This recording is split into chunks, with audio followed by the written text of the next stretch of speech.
a Sunday afternoon and we're talking FCS D2 and D3 football, right? What else could you want to do on a day like today, right? We've already talked about FBS and college football playoff, Heisman, some coaching changes. But we got playoffs going on in FCS, D2, and D3. And we've got to talk about it. We've got to get it talked about. Because there were some really, really good games that happened yesterday. Okay, some really good games. All right, and so we're going to start in FCS, right? So you had, let's see, 1, 2, 3, 4, 5, 6, 7, 8 playoff games yesterday. You have 8 teams with a bye. 16 teams are playing on Saturday. So you got 24 teams total, obviously. We had 8 games going on yesterday. All right, we had some blowouts, but we had some very close games. All right, we're going to talk about some of the blowouts first. All right, this is the first round of FCS playoffs. We're going to start with Illinois State went to Southeastern Louisiana, and they beat Southeastern Louisiana 21-3. Southeastern Louisiana's defense has been pretty stout all year.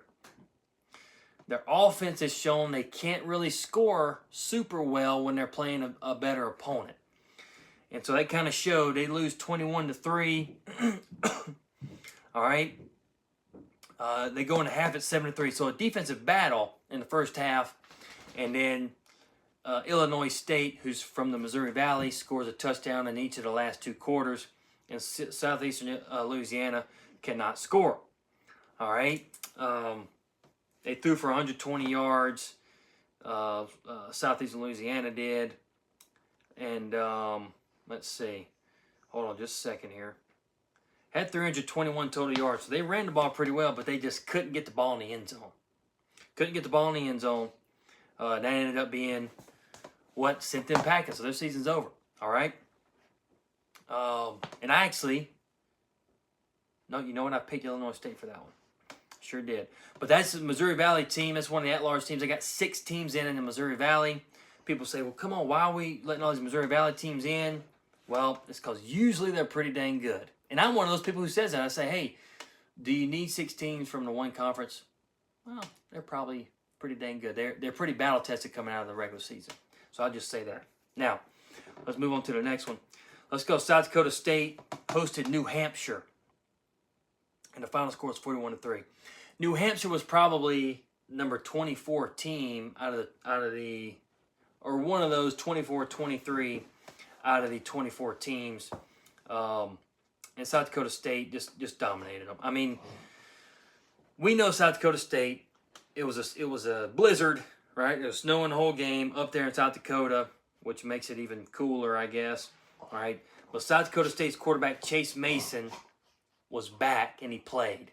He threw for 230 passing yards, and that was probably the difference, because the 5 weeks before that, he was not playing, and they were not near as good as they've been. They lost 4 of the last 5. They won the 5th game to get into the playoffs and get got the 14th seed. Had 425 total yards, held New Hampshire to 192 yards. So third down conversion was 8 of 12 for South Dakota State, and New Hampshire was 4 of 14. So that's a pretty good difference there, and that's going to help you win if you're South Dakota State. All right, we'll move to the next one. Let's go to North Dakota at Tennessee Tech. I'm thinking Tennessee Tech is going to go in and win the game against North Dakota. North Dakota did not look good in the last week of the season. Had found ways to lose games during the season. Had played some good teams close, but just didn't find ways to win. I'm thinking Tennessee Tech's going to be one of those teams that make them not find a way to win. They were not. 31-6. North Dakota beats Tennessee Tech. This is down in Cooksville, Tennessee. Cooksville or Cookville? Cookville, sorry, no S. All right. And so, I mean, basically, North Dakota, it was 10-0 at half, so, it's still in reach. And in the fourth quarter, North Dakota scores 21. Bobby Wilder, the coach here at Tennessee Tech, is signed like a 6-year extension, I think, something like that. And so they're going to keep being good, right? But North Dakota was just too much for them. 31-6. Look at some of the stats here. All right. Both the yardage was pretty even, but here's the kicker: Tennessee Tech 6 turnovers. I don't care how good you are; it's going to be tough to win games when you turn the ball over 6 times. So, it was 10-6 at one point at the end of the third quarter, and I'm sure some of these turnovers for Tennessee Tech came in the fourth quarter. That's why North Dakota scored 21 points. Because Tennessee Tech's defense is pretty stout. But when you turn the ball over 6 times, boys, it's going to be tough to win games. All right. Let's move on to another one. Villanova plays Harvard, and they win 52-7. Harvard was undefeated through 9 games, lost to Yale last week, 42-28, and then lose to Villanova 52-7. I mean, it was 31-0 at half. Villanova, and they never looked back. Harvard scored a touchdown at the beginning of the third quarter, and it didn't really matter. So we've got 512 yards for Villanova to 213 for Harvard. That's total yards. Harvard turned the ball over 3 times to Villanova 0. And so basically that's all you need to know. 38 minutes to 21 minutes of time of possession. Villanova dominated the game. And Villanova's moving on. And we'll talk about who everybody plays in just a second here. You got Rhode Island. Excuse me. No, we're going to skip that one. We're going to go to South Dakota plays Drake and wins. All right. 38-17. South Dakota beats Drake. Drake was the winner of the Pioneer League. All right. And South Dakota was the number 2 team in the Missouri Valley. Finished number 2 in the Missouri Valley. And they won 38-17. So they go into the half, and it was 17-10. So Drake, I got to give Drake credit. They kept it close. I'm sure everybody at Pioneer League is saying, hey, that's the non-scholarship league. He said, hey, y'all are done. South Dakota's gonna get after you. And you know what? They did a good job. They did a good job and stayed with them. And if they can keep this rolling, they can maybe get something going here. No turnovers throughout the whole game. 11 penalties for each team. Goodness gracious alive. And as far as yardage was pretty even. Drake actually possessed the ball longer than South Dakota did. Just couldn't score with it. So South Dakota moves on to round number 2. Let's see here. All right, let's go to Abilene Christian and Lamar, a Texas game. The winner's going to go play another Texas team. Okay, Abilene Christian and Lamar. Lamar hadn't really scored more than about 24 points in a game all year or somewhere around there. Abilene Christian has been really stout. It's 24-7 at the half. So it really, kind of basically Abilene Christian, a dominant performance the whole game. Let's see here. I mean, the quarterback, Earl, I forget his, Stone Earl, for Abilene Christian goes for 308 yards. McCown for Lamar, that's their quarterback, threw for 266. So lots of passing yards going on there. Both teams turned the ball over once. Time of possession, 34-25, so not super lopsided, but Abilene Christian just did more with it. Lamar's offense isn't really suited to go play a really good team and go beat them. And Abilene Christian took advantage of it and took care of business. All right, so the last 2 games, we're going to talk about Rhode Island hosting Central Connecticut State. That's the Northeastern Conference champion, Central Connecticut State. Lose by 8. Rhode Island won the CAA. Central Connecticut won the NEC. And that's another conference where they say, probably NEC, you know what? You're probably, you're going to get beat. You're done. You got to give them credit, though, man. Right? So the score at halftime was 24-7. No score in the third quarter. And then Central Connecticut scores 12, giving up just a field goal to Rhode Island. And that's how it got to 27-19. You got to give them some credit, Central Connecticut State, for staying in the game. I mean, the yardage is pretty similar. Rhode Island turned the ball over. Central Connecticut did not. Rhode Island had 9 penalties. I mean, and the time of possession is about the same. It's less than a minute difference. So,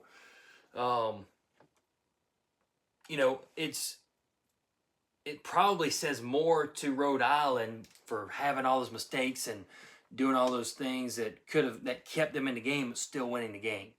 You got to give Central Connecticut State credit, and but Rhode Island comes out with the win by 8. The biggest game. It didn't start out as the biggest game, but became the biggest game of the FCS playoffs. The biggest story. Yale beats Youngstown State 43-42. Now let's just put it in perspective here. At halftime, the game is 35-7. Youngstown State's winning. That's 28 points. All right. Yale gets the ball first in the second half. They go score. Youngstown State scores right after them. So 42-14 now in the third quarter. Yale scores, goes for 2, 42-22. In the fourth quarter, Yale scores 3 touchdowns and wins 43-42. I mean, buddy, nobody expected this. This is another Missouri Valley team. They're up by 28. They're probably ready to coast and get to the second round, but Yale did not allow them. Yale's running back, I believe, is Pitzenberger, rushed for 209 yards in a playoff, in one of the first ever Ivy League playoff games, because Harvard was also playing at the same time. Unbelievable. All right. I mean, I'm looking at this win probability. It's Youngstown State way close to 100 the whole game until like the very end of this little graph. All right. Yale turned the ball over 3 times. I bet they turned the ball over 3 times early in the game, and that's how it got to be 35-7 and then 42-14. I mean, this game was unreal. I watched some of it. I had to go back and watch highlights. Second half, Yale took over the game. Pitzenberger took over the game. Rushed for, like I said, 209 yards. The running back there at Yale. And they're moving on. They're playing a second-round game, and this is what the second-round games look like. Villanova at Lehigh. Okay. South Dakota at Mercer. That'll be a pretty good one. Illinois State at North Dakota State. They'll play each other again. They played each other in the regular season. Abilene Christian at Stephen F. Austin. That's a Texas game. In Texas. North Dakota goes to Tarleton State. Another pretty interesting matchup there. We've got this. Yale is going to Montana State. Congratulations, Yale. Here's your prize. Go over to Bozeman and play the Bobcats. And you got South Dakota State going to Montana, who went to Montana State earlier in the year. All right, in the first season of the first game of the season, and actually beat Montana State. Rhode Island goes to UC Davis. So Rhode Island's going across the country. Yale's going basically across the country.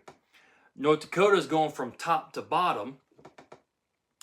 Okay, Abilene Christian, Stephen F. Austin, staying in Texas, both of them, obviously.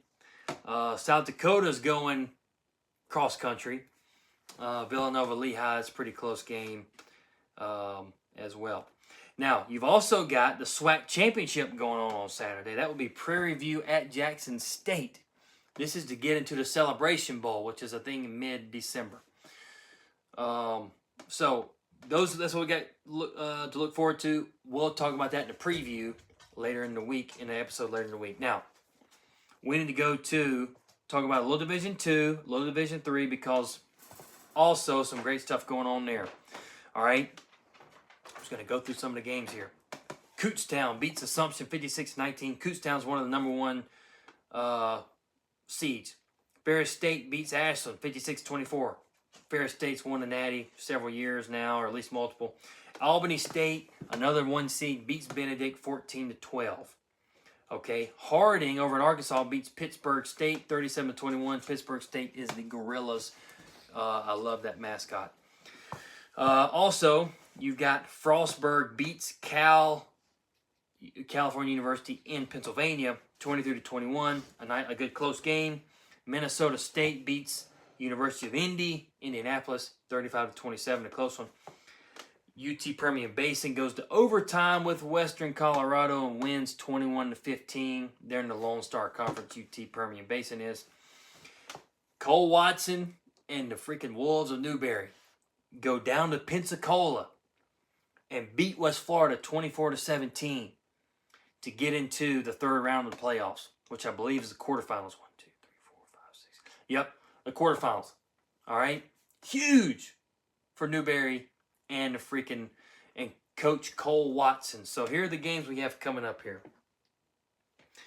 Frostburg at Kutztown. Minnesota State at Ferris State. Newberry goes to Albany State. So this is going to be closer than where they were going to last week in Pensacola. Albany State's down in South Georgia.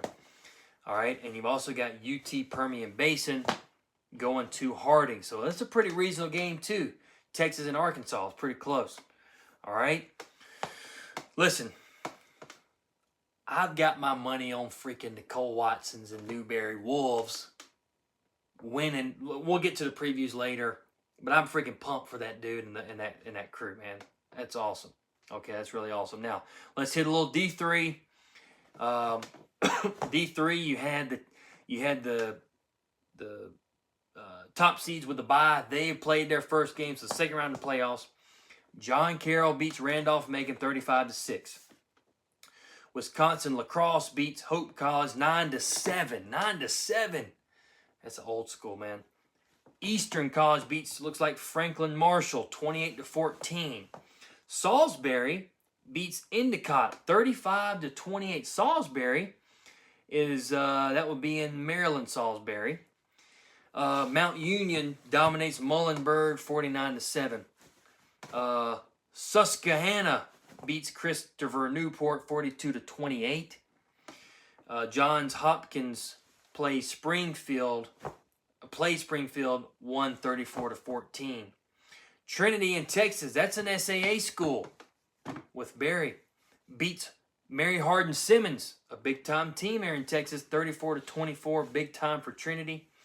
You've got Wisconsin Platte beats Alma 24-7. DePaul beats Wisconsin Whitewater 26-23. Wisconsin Whitewater is a big time blue blood in Division III.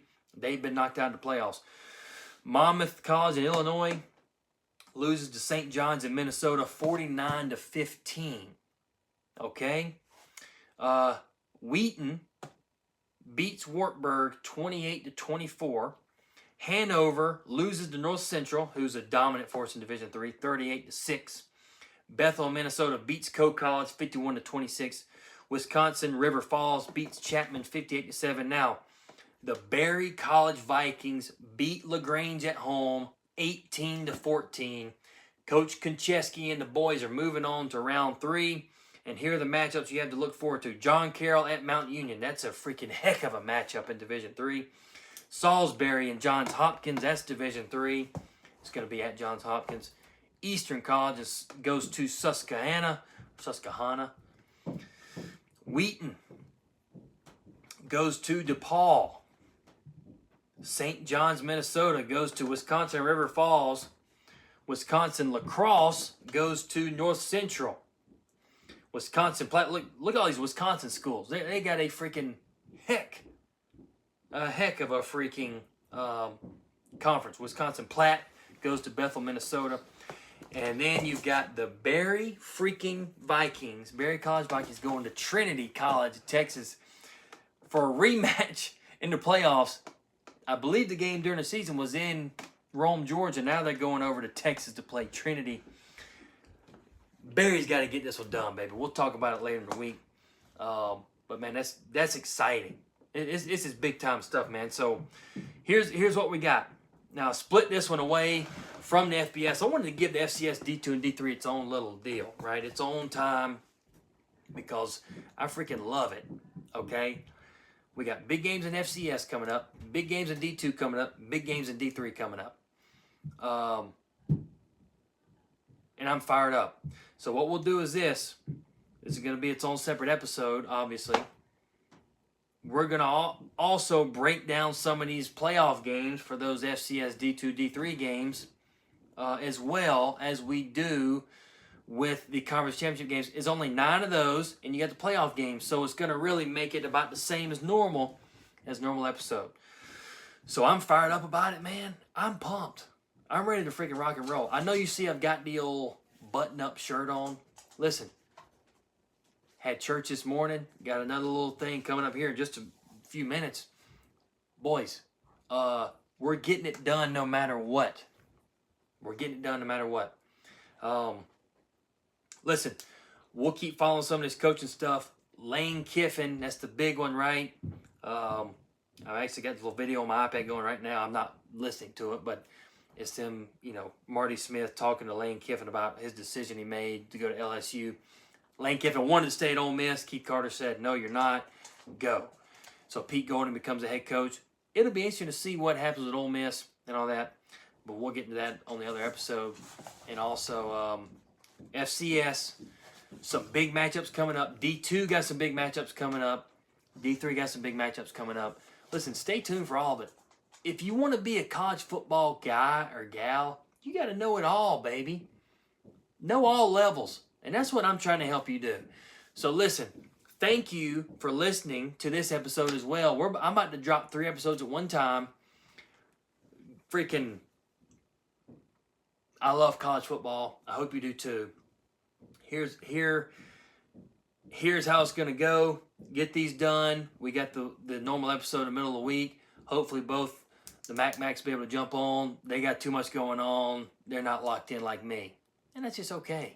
Not everybody can be, right? But we're going to get it done one way or the other. I appreciate you being here for this because this is a great show. This is a big episode, all right? And we'll talk about these games more later in the week. Thank you so much for being here. Subscribe, follow, rate, interact, comment, whatever. Thank you for being here. I love you all, and God bless you. And let's have a great week. Let's get freaking fired up. There's no really week time football except for Friday. Let's get fired up for some freaking championship and playoff football this weekend. All right? Eyes up, pad level low through the week. It's going to have to be. There's no games during the week, college games during the week. We're going to have eyes up, low pad level to get through the week and get to a great weekend of college football. Thanks so much. Thanks for being here. I appreciate you. Love you. God bless you.